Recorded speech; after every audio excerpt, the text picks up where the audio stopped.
The question I get asked the most is, how do I find an agent? I wish I had an easy answer for you. It's different for everybody. I'm so sorry, it's so hard. I'm so sorry. I wish there was like, this is how you do it. I wish so much I could do that. Part of your hustle and part of your journey is gonna be, how do you find an agent? I would say the vast majority of people these days, I think, are getting agents because they were assistants or PAs that were able to work their way up at a show and get an episode, and that episode led to the possibility of a staff job, and that's when an agency would come in.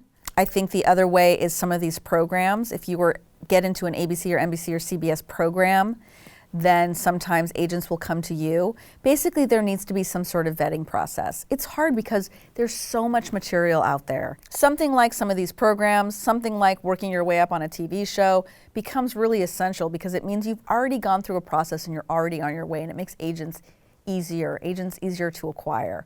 Even still, like my own assistant, who's brilliant and very, very funny and has been working the process for a long time, 6 years to get an agent. And she's amazing and worked for me. And there was a lot of phone calls along the way until finally they said yes. So your overnight success might take a while, guys, and that's okay. Also, your first agent might not be the agent you have till you die, you know? Like, that's okay, it's not a marriage. It can be like, we're gonna figure each other out, and maybe we're gonna stick and maybe we're not gonna stick. And you can walk away too at any time if they're not doing their job. Do I need a manager and an agent? No, not when you're starting out, especially. You really don't. Here's the trick though. It's easier to get a manager than it is to get an agent, because managers technically can be anybody. An agent goes through a whole process and they have an agency behind them. Agencies have a license to make deals for you. Managers don't. What managers can provide is emotional support, guidance. They can be, if your agent is not very active, your manager can be active. Your manager can set up the meetings and the calls at all of the studios. They can do all of that for you. And while you're waiting for that agent, they should be. Where the agent becomes integral is during staffing season to get you into those rooms and to make sure that once you have an offer, they're negotiating your deal. So you don't need both, but at the beginning, it's often easier to get that manager so that you can get the agent, and then you have to have the manager for a period of time because they got you the agent.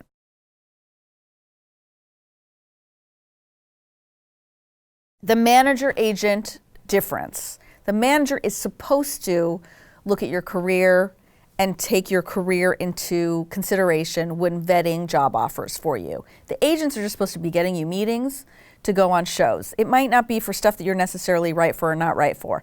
I say go on every meeting. Go to every meeting, because you don't know.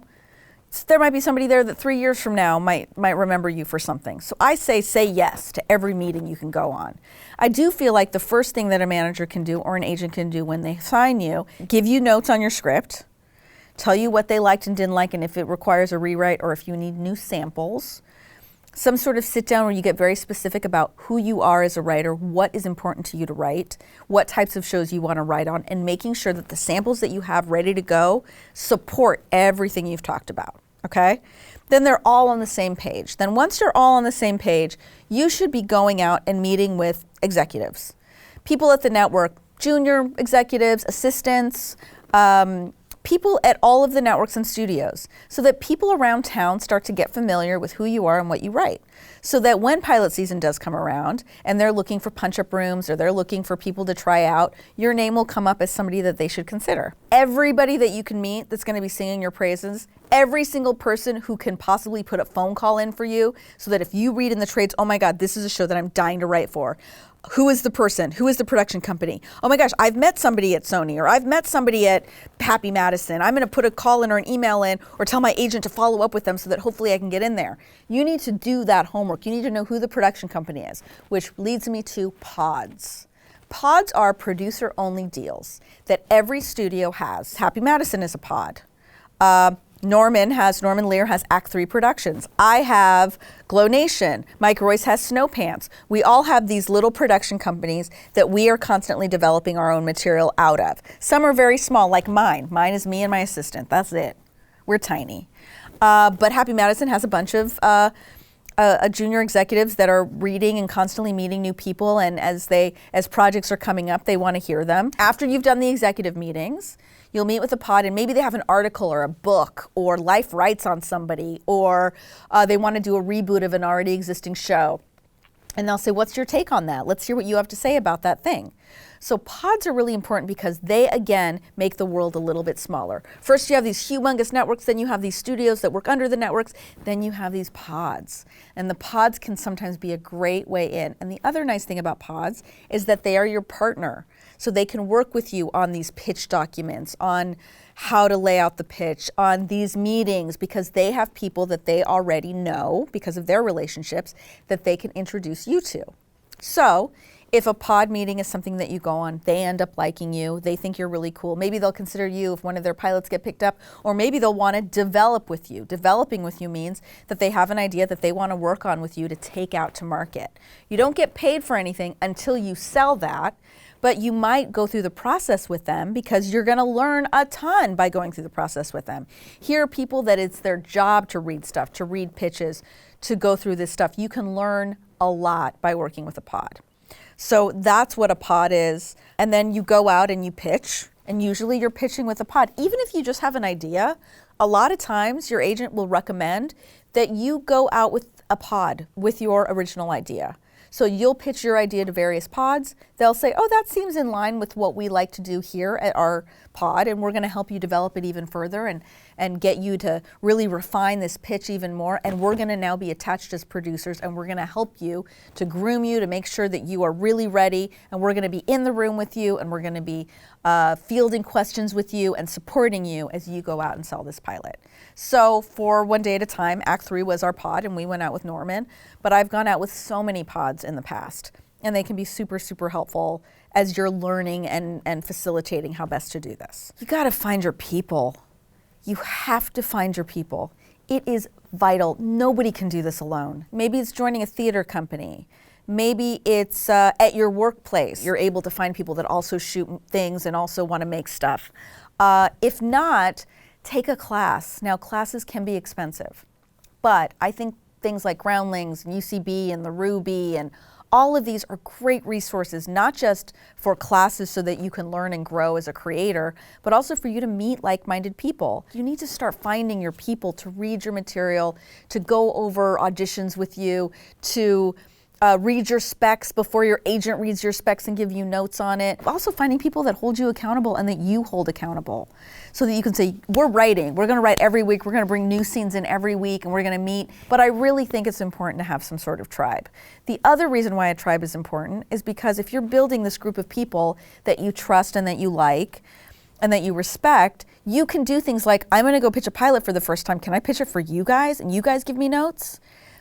Vital to have a group of people. Do grunt work with a smile. When I was teaching at the college level, I taught at Loyola for a while, I would have a PA come in and talk about being an awesome PA.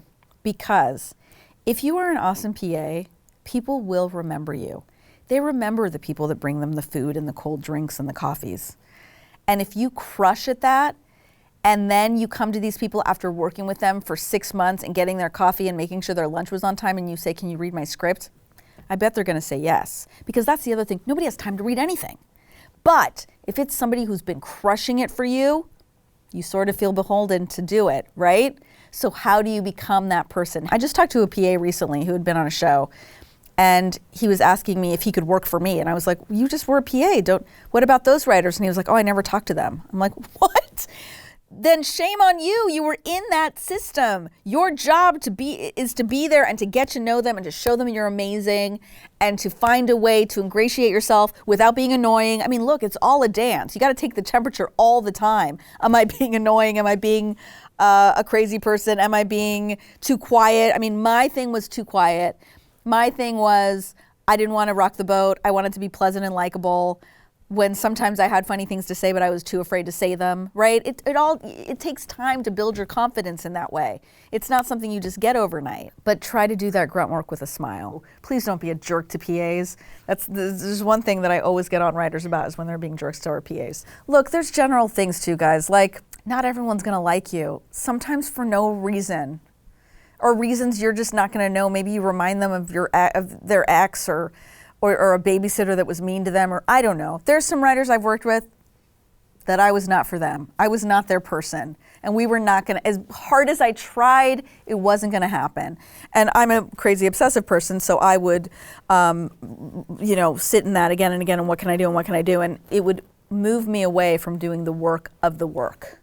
So try not to get so obsessive in how, in who likes you and who doesn't like you. What's most important is, are you effective at doing your job? Are you being helpful? Are you being additive? If I could tell myself something during that time is, who cares if that guy doesn't like you? Don't let it take away, don't let it make you shut down in the room so that you're not saying anything and you're not being additive. You're not finding solutions and providing constant solutions and pitching and pitching and pitching, and who cares if they don't like that idea because they might like this idea. So I think a really big thing is to come in as positive as you can be, as happy as you can be. Don't be obnoxious and over the top and rude to people and make vendettas, and who cares about all of that? Try to be good at your job and try to get better at it. And if you feel like you're not doing very well, try to do better. I wish I had told myself to be more communicative with my bosses. So you have to try as much as possible to be the solution. I wish I had gone and spoken to my bosses more. I wish that some of the things I had sat through, I hadn't sat through, and I had told people that it bothered me. I didn't. I take ownership of that now, but I didn't at the time. And I think there could have been ways that I could have been more productive early on had I been more proactive about what my position was, why I was there, what job I had to do, and how I can be effective in making sure the showrunner and the number one are getting 1,000% for me to make the show better. Etiquette. This is a big one. Poll other showrunners. Read other showrunners' tweets, because everyone is a little bit different. I will tell you from my perspective, I am a mom. I like my husband. I don't get to spend enough time with my family doing this job. So anytime I am with them, I want to be with them. And anytime I have available to be helpful, I let Twitter know. I'll say, hey, I'm available right now to answer questions and ask me questions because my kids are asleep or my husband's out of town or whatever. So during that time, I'm quite happy to answer questions for people. The thing that I think people don't understand is asking for more when people are being giving to you is rough, man. If I'm doing a panel and I'm taking a Saturday and I'm gonna go there for 2 hours where they're not paying me and I'm not at home with my kids playing or pushing them on a swing set, I've chosen to be there with you. Don't ask me for a job. Don't ask me to read your script, because that's asking for more. That's asking for more when I'm already giving for free this thing. So I see that a lot. I see that afterwards we do these panels and people will come up to us, and man, if they're asking for me to read a script or for me, I mean, it's rough. It's rough. What I will say is, you can introduce yourself. You can say, hey, my name is Gloria. I love the show. Thank you so much for doing this today. I'm a comedy writer, and one day I hope to work for you. Awesome. Well, it was really nice to meet you. I hope that I do get that. Then you can go to your agent and you can say, hey, I just met Gloria. And I would like to, can you just kind of do a follow-up and just say we met at this thing, and if they're ever looking for something, that's appropriate. Then I get an email from your agent and it's like, hey, you met at this thing. If you ever have any needs, this is what she writes and here are the samples, and that's perfectly appropriate. Because then it leaves the ball in my court. If there's ever an availability, it doesn't make me feel like an asshole for giving you my time. If, however, I'm at an event and you're asking me for things that I have to now say no to, it turns me into a jerk, and it turns whoever you're asking into a jerk. You don't want to do that. Same thing is true on Twitter. On Twitter, it's like, give me a job or read my script or here's a link to my movie. Come on, guys. I get it. I get that the hustle is real. I get that it is rough out there. And everyone is trying to do everything to get seen. But there are appropriate places and inappropriate places. And look, for a different showrunner, maybe that's going to work. I think more often than not, they're not going to look at it and they're not going to love it. It's going to bum them out when they were just trying to do something decent. Try to think of etiquette. Try to think of appropriate ways to interact with people and what is the best way to do that. And I think the way I've illustrated is probably going to serve you better than handing somebody a script when you see them after an event. How to get a script in the right hands. Hustle. Hustle. Become a PA. Try to figure out a way to get into a PA position or a writer's assistant position.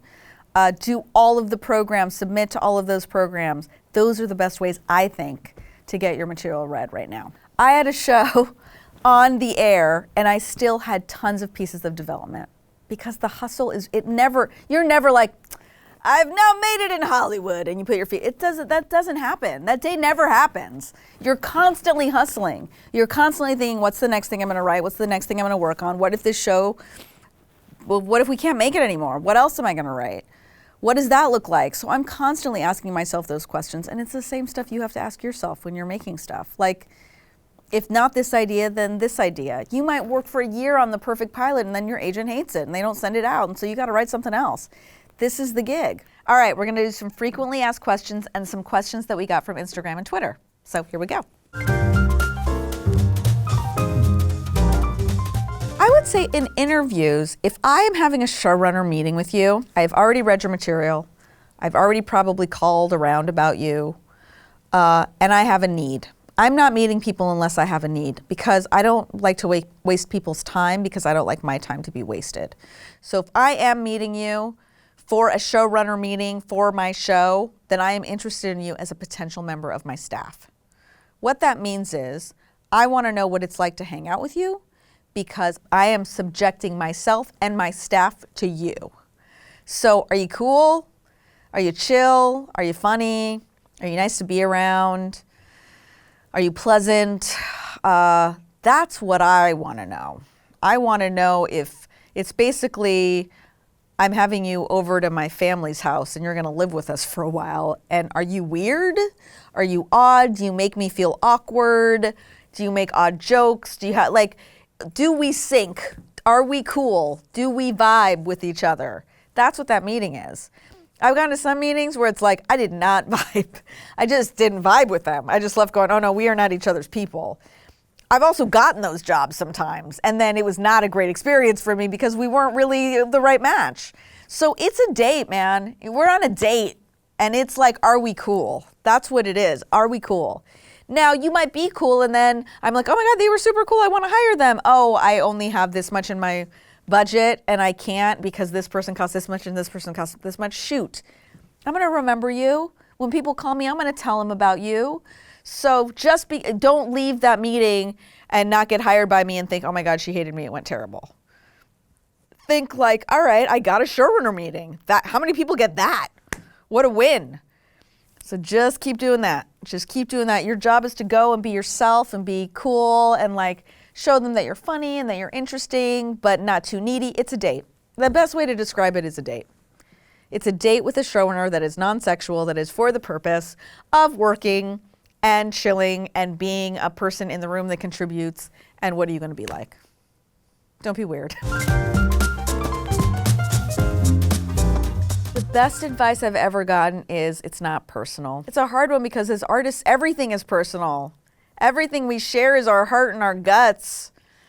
But it's at the end of the day not. It's not personal. So roll with the punches. Also know if you're in some rooms with people that don't get you, there will be another room where it's all people that do get you. And I think I would get too stuck on that sometimes. So the things I think you can learn from me are be as prepared as you can possibly be. Have strength and believe in yourself, because now I believe in myself. Now I know that I'm great at this job. Now I'm very different in rooms and very calm and very collected, but that took time to cultivate. And I would just suggest, and I wish that I could have cultivated that earlier for myself so that I could have had a better time in certain jobs I was in, and also so I could have been more helpful to my bosses. So now I know how to do all of those things. So the more we talk about this, the more you can get to a place where you're able to do that sooner.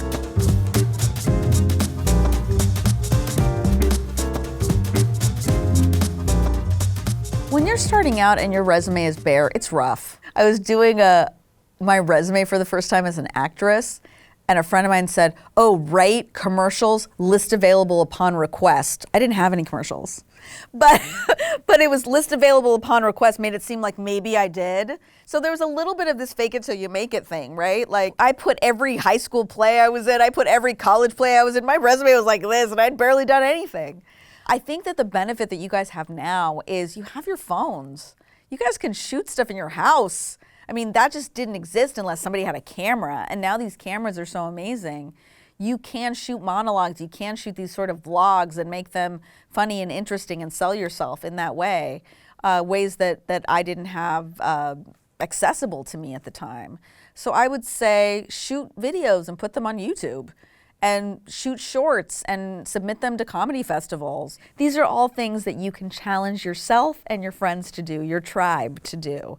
And I think they're really, really great things to do. I did a couple of short films when I was first wanting to direct beyond theater, because I had done a ton of theater directing, but I hadn't directed cameras, I hadn't gotten to do that. So I directed a couple of short films and submitted them to festivals and went to the festivals and did screenings, and it was super fun.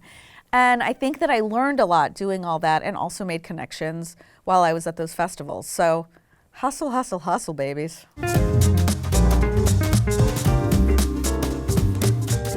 I think I've kind of talked about that. I've always been a really confident person. I'm not a wallflower. I'm confident.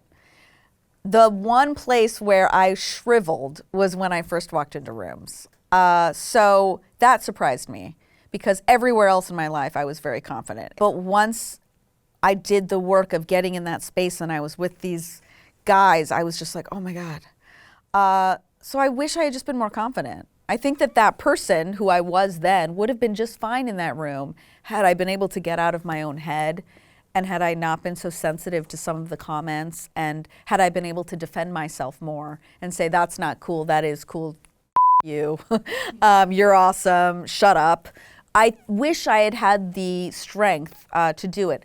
Look, it was also a different time. I've talked to my agents about this recently, about certain situations that I was in the past, and how at the time I felt like being quiet and accepting the situation was the best thing to do. And they agreed with me that given the circumstance of the time, that was sort of what you needed to do to survive. And I think that's what I'm really grateful for.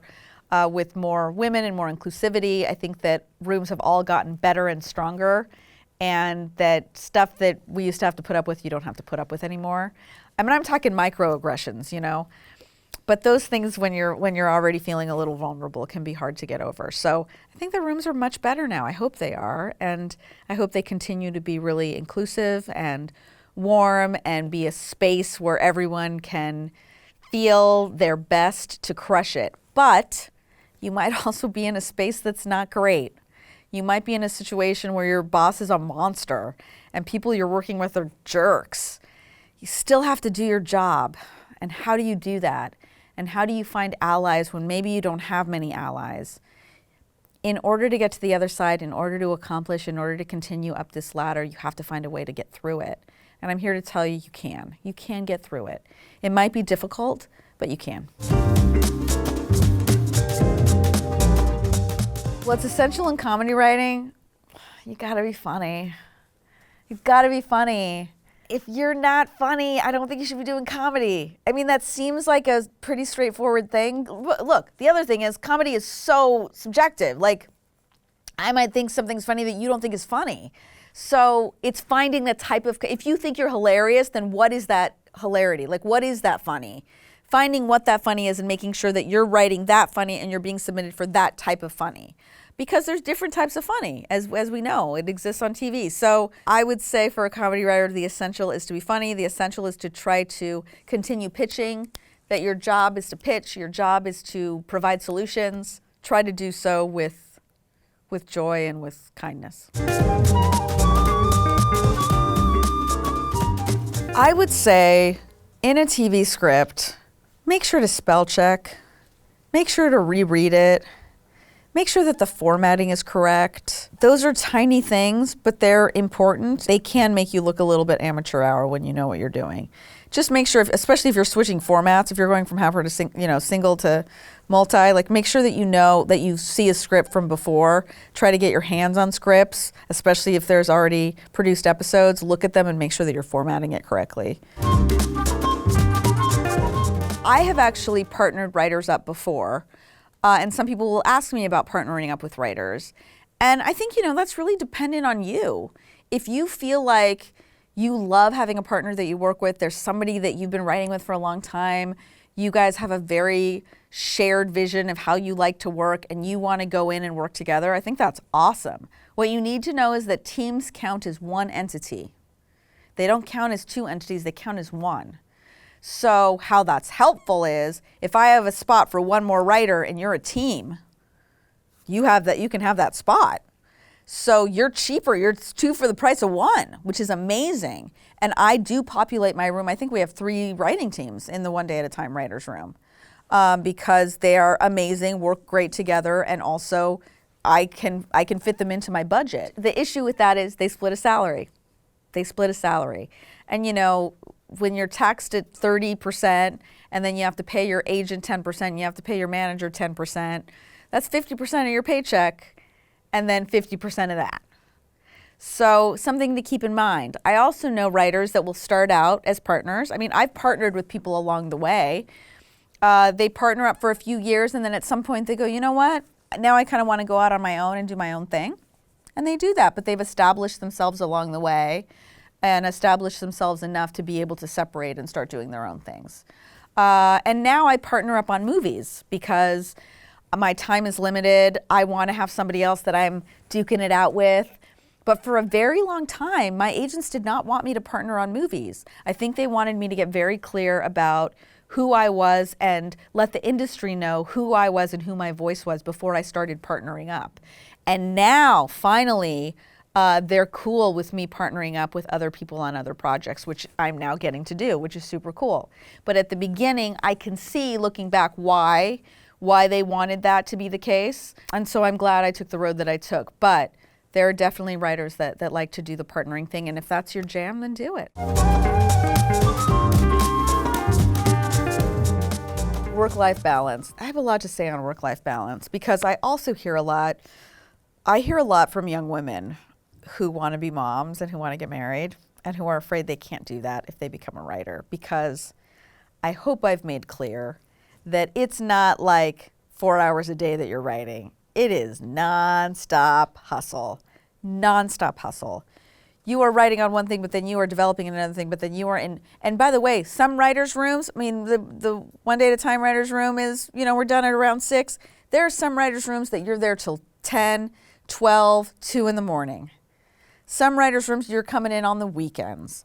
I have worked on some shows where we would start at 9:30 and we would go home at 10, 11, midnight. It can be all encompassing. And at the same time, you're trying to hustle and write side scripts. And at the same time, you're trying to have a personal life. It's a lot. It's a lot of work. So I would say when you're going into these jobs, it's probably, I don't know that I would necessarily ask the showrunner what their hours are, but you can find out from your agents. Your agents will tell you what type of room they run. That stuff is out there. I love it when showrunners think that's not out there because it's out there. Everybody talks about all of us. All of our reputations are out there. So you can ask. You can ask people that used to work with them. You can ask your agents, like, what's it going to be like? And at the very beginning, I didn't care if I was there for 12 or 14 hours. I didn't have kids yet. I was newly married. My husband was hustling, doing his cartooning. Like, okay, this is the time. I was happy to do it. So I was there for a long time and it was great. As I've gotten older and I want to spend time with my kids and I want to go home at a decent time, I don't even want to drive over an hour. If a job is over an hour away, I don't want it.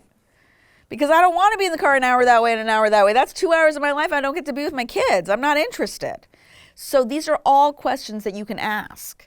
But it is no joke, lots and lots and lots and lots of work and lots of hours and lots of hustle and lots of continuing to think about the next project. So you need to try to find some semblance of balance.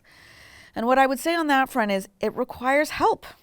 You cannot do it by yourself. You need to have people that are helping you out. Unless you are a single person that is solo and your whole life is your career and you're very happy doing that, then I think you're probably fine. But if you want to have a relationship and spend time with that person, if you want to cultivate your friendships and have dinner with your friends sometimes, if you want to have children and you want to spend time with them, then you're going to need help. You're going to need nannies. You're going to need assistance. You're going to need to shell out that money if you don't have family or you don't have friends that can help you out, so that you can do that and find some sort of semblance of balance, because it's really hard. It's a lot of work. You know, is it rough? Did I have to leave both of the jobs I was at? Yeah, I did. It was hard. I left jobs I loved when I was pregnant. Have the family you want to have if you want to have them. Just know that in order to have that life, you need to have stuff set up so that you're not scrambling and depleted. You need to have a support system in place. You got to do the work. You got to do the work before, you got to do the work during, you got to do the work after. It is nonstop, never-ending hustle. It's joyous, it's wonderful, it's fun, it's soul-nourishing. Sometimes it's back-breaking. There will be tears. There will be late nights. You will hate it. You will love it. You'll want to quit. You'll never want to do anything else. It's all part of this process, but it's a lot. If you do all of these things, it's gonna be okay. You're gonna be okay. If this is what you wanna do with your life, there's room. There's room for all of you to do this thing. It may start to look different than what you initially planned it to look like. But there's a ton of jobs, there's a ton of places that are creating content. Maybe you get in and you realize, oh my God, I actually love producing more. Or I love actually makeup and hair. I love props, or I love costumes, or you might fall in love with some other aspect. I want to shoot it, I love to edit it. It might look different than what you initially wanted to do, but if your calling is to be a storyteller in some capacity, and you do all of this work, with time, the cream rises to the top. So, stay the course, do the work, you're gonna be okay. If you're doing all the stuff we talked about in these videos, then you're doing the right things, know that you're doing the right things, trust that you're doing the right things, and keep your head down and keep working. You're gonna get there. Thank you so much for watching. It's not over here, you guys. You can still tweet me at everythinggloria. I'm on Instagram, I'm on Twitter. I'm still available to you. So keep asking those questions, keep doing the work. Make sure to watch all of the other Hollywood 101 videos on Pero Like's YouTube channel. This is Gloria Calderón Kellett. Good luck.